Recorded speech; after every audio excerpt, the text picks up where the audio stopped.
The topic, as you all know, Raga, a medium where parallels intersect.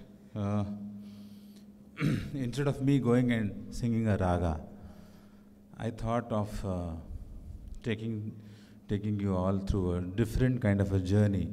In the sense, we all know, I think anybody born in India will definitely know that raga is an integral part of our culture, and we somehow or the other get to hear about the term raga in some way or the other in our culture.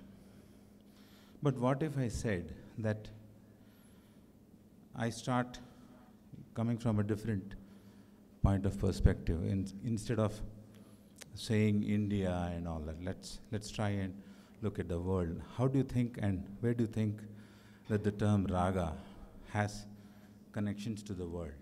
So that's the topic that I have tried to explore.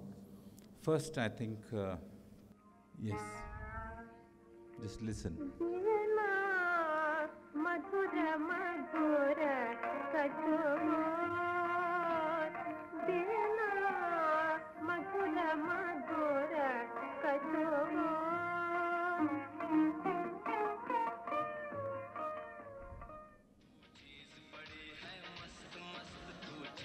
Yeah. So just imagine 1945 and 1994. We are separated by almost 50 years. And there is just a single chain of melody connecting these two. They both happen to be in Rag Bhimpalasi. Okay, so now let's.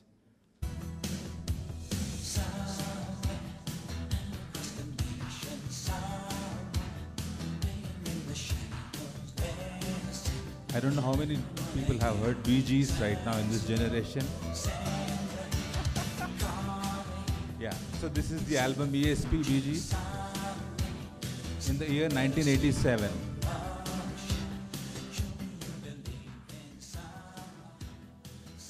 We move to blues after this.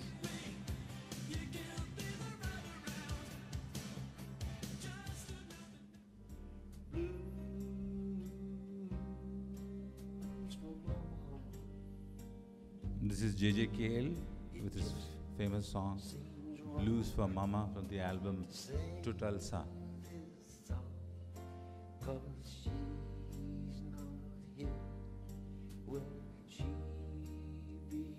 How many blues music lovers here? Very few, I guess.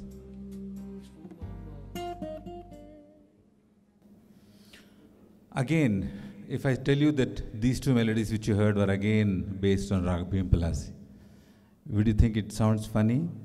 But no, it's true that I am looking at it as Rag Bhimpalasi because I know it from the system.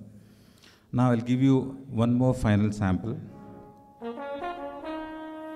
1958, John Coltrane.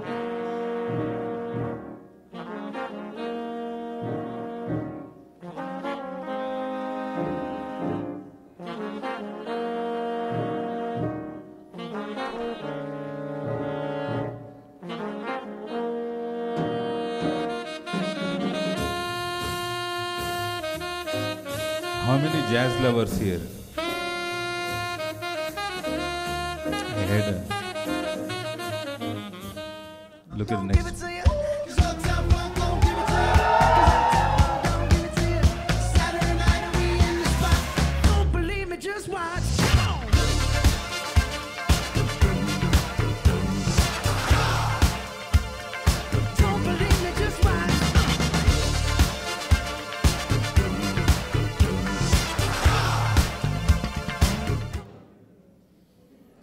Okay, so if I'd say again that these two are also based on Rag Bhimpalasi, isn't it strange that this music, the raga music which belongs to India and from the Indian origin, you are listening to this music in almost every music possible. That's such an interesting thing. Now, I will move into a small traditional Hindustani classical piece, Bada Khyal, which we call in, you must have definitely heard or walked into some Hindustani concert where there's a musician just going on in his own world in a slow tempo.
This is a Hindustani format of the Bada Khyal, which, olden days we used to have musicians singing this just one composition with a very small poetry. Ab to badi bher bhai, terat hu tumko sai. This just 2 lines would go on for an hour, hour and a half, depending on the artist's potential. So next we have a small demonstration of Chota Khyal. I think I'll do it with my guitar.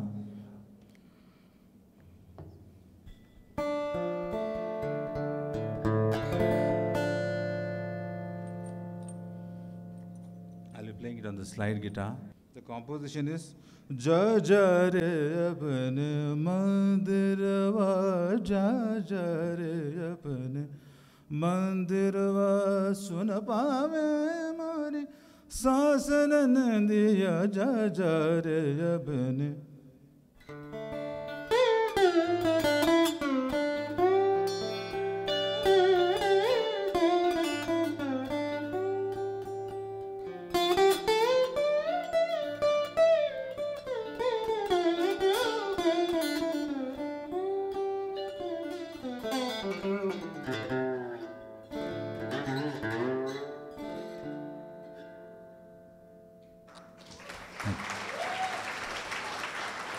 Now, isn't it so interesting that so separated from cultures, so they say, Saat Samandar Par and stuff like that, but still we have got one single link which is connecting all of these cultures.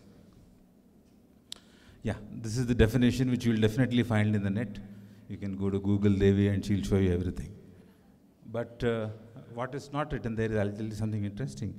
That just imagine keeping in context with the Western classical music. The modal music is almost, I think, 400 years old in Western classical music. And in Indian music, the raga system, it's more than 700 years old. So can you imagine that 700 years ago, a raga was formalized, a melody was derived upon, and we knew for sure what was the mood of that particular melody. So the raga music, in my opinion, is something which has the ability to transcend boundaries, genres, and at the same time be very specific to a certain mood that it carries.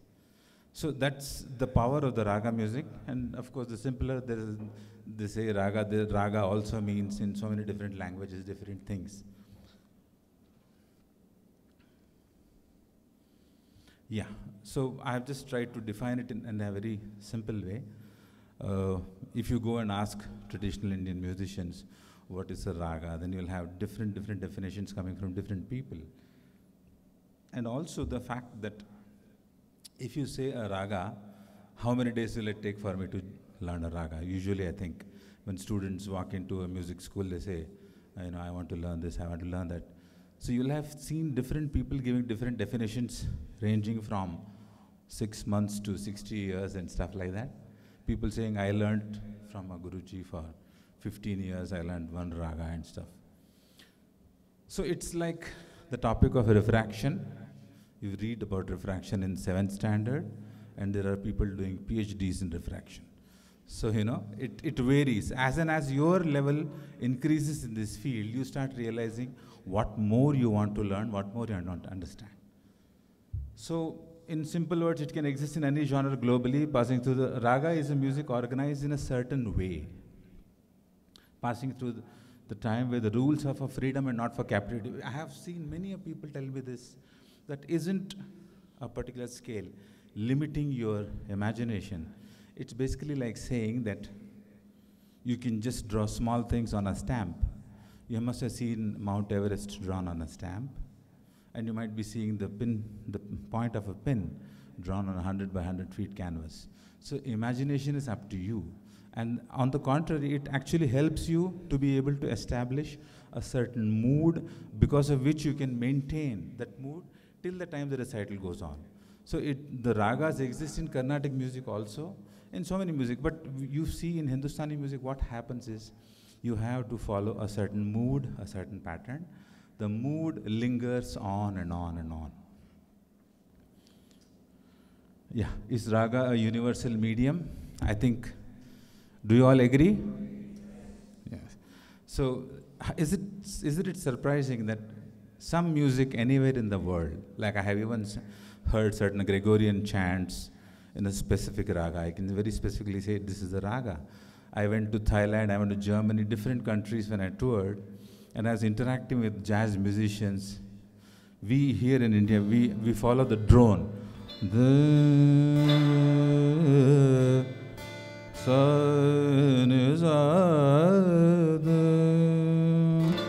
Now, suddenly if I had to shift this,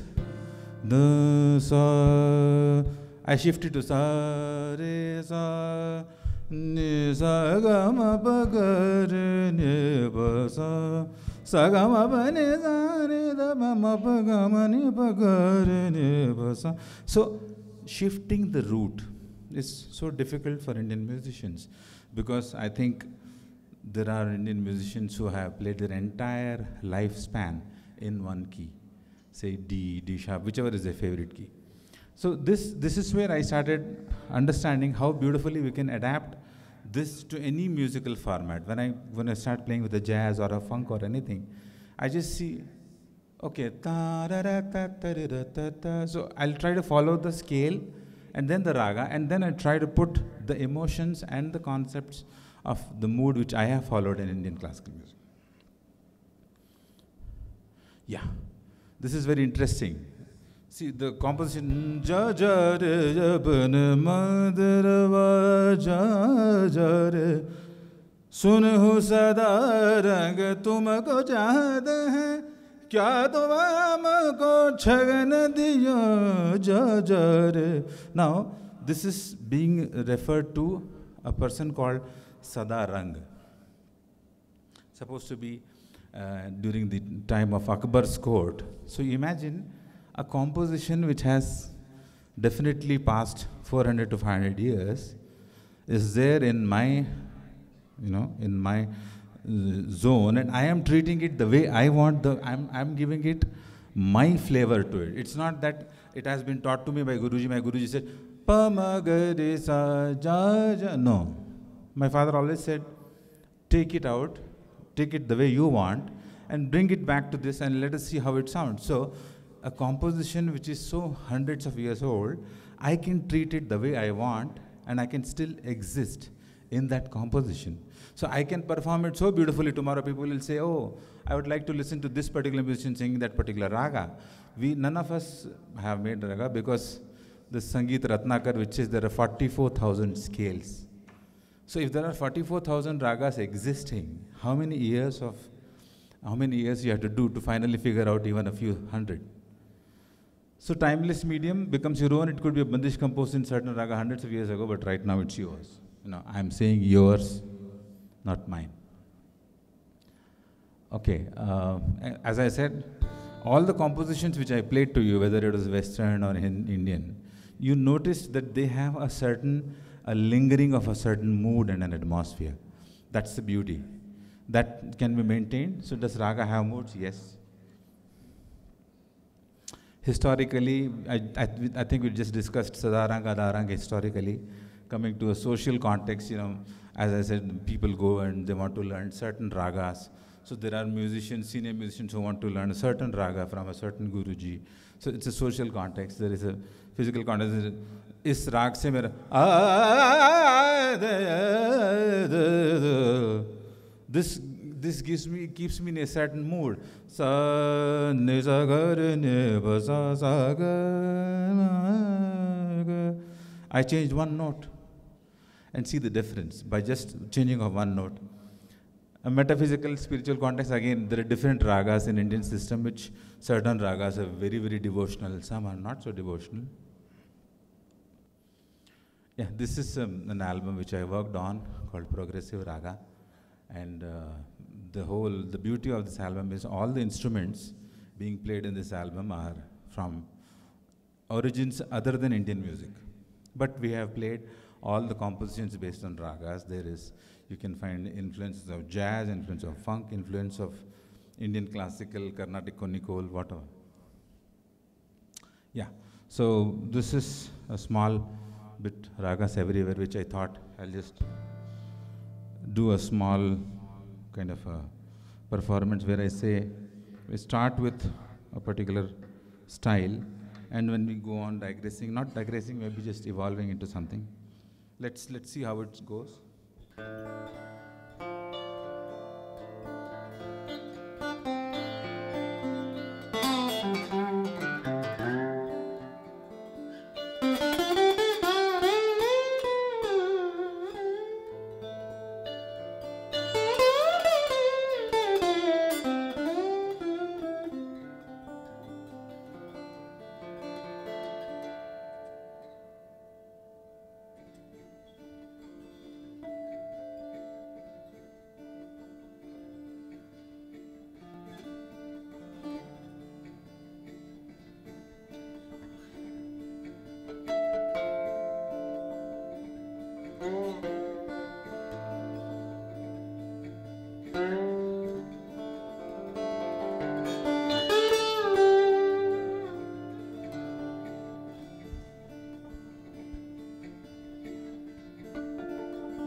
Now took a different electrical instrument of the same, the Hawaiian guitar, but an electric version.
Blues elements.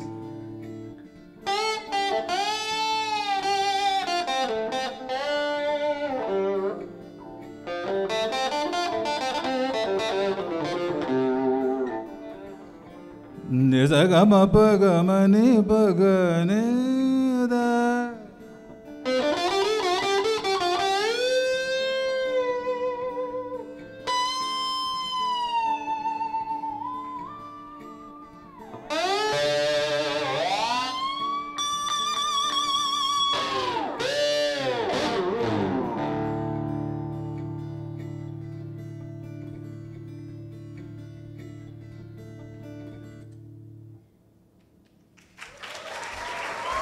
Thank you. A very simple thing, which I'll share with you, the fact that you just...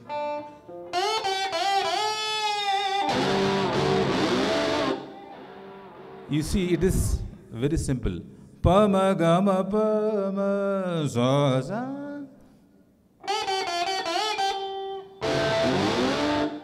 But you won't feel exactly the same thing, right? When you listen to it in this format. So just from now onwards, I guess, whichever music you listen to, wherever, try and figure out where is the raga, right? You guys agree? Okay. Thank you so much.